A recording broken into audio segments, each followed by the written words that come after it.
Определено се готвим за труден и тежък двубой. Двубой срещу състав, който ни превъзхожда като опит. Съставен от добри състезатели, които тук в няколко години направиха една стабилна основа и имат стабилно представяне в шампионата. Въпроси? По-директен. Проблеми с контузени футболисти имате ли? Не, абсолютно всички са здрави и на линия за двубоя. Кристиан Димитров попада ли отново в групата, след като беше в групата с мач с Левски? Не Кристиан Димитров, няма се Крис Добрев. Стига днеска той има двубой с юношеските гарнитура до 16 години във Варна. Ако е здрав, ще попадне в групата. Вие сте били част от подобни дербита, но сега за първи път като старши треньор на Ботев, какво е чувството? Действително, играл съм дербито като състезател. Бил съм в няколко такива двубоя като асистент. Тук разликата е вече, че отговорността е изцяло моя за представянето на отбора. Психологически има в какво състояние? Готови ли са? Настроени ли са за дерби? С това занимавахме треньорския екип през цялата седмица. Знаете, че в тези матчове водеща е настройката за игра. Второто водещо нещо е това, че емоциите в такива двубои са повече в сравнение с другите матчове.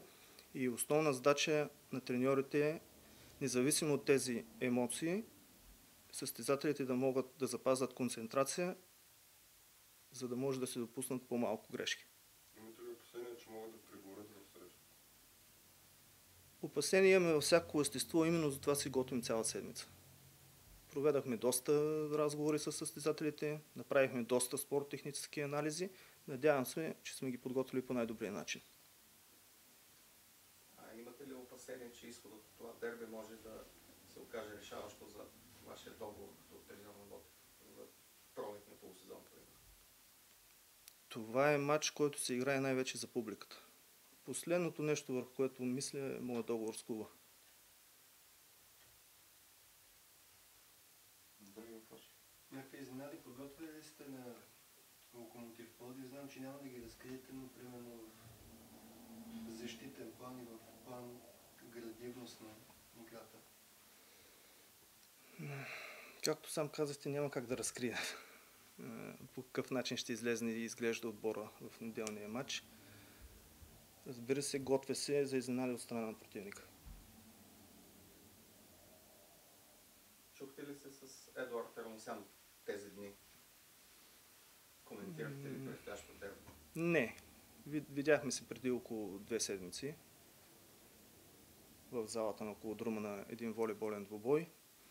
Не е тайна, че ние имаме приятелски добри отношения от повече от 15 години и мисля, че това, че в неделя ще бъдем съперници, по никакъв начин няма да ги наруши. Ще успеете ли с господин Ермосян да пренесете тези приятелски отношения между футболистите на двата отбора? Мисля, че състезателите имат добри отношения между тях си, но излезнат ли на терена, те вече са противници и се надявам битката да е именно на футболния терен и отбора показал по-добри чисто футболни достоинства да спечели двубоя.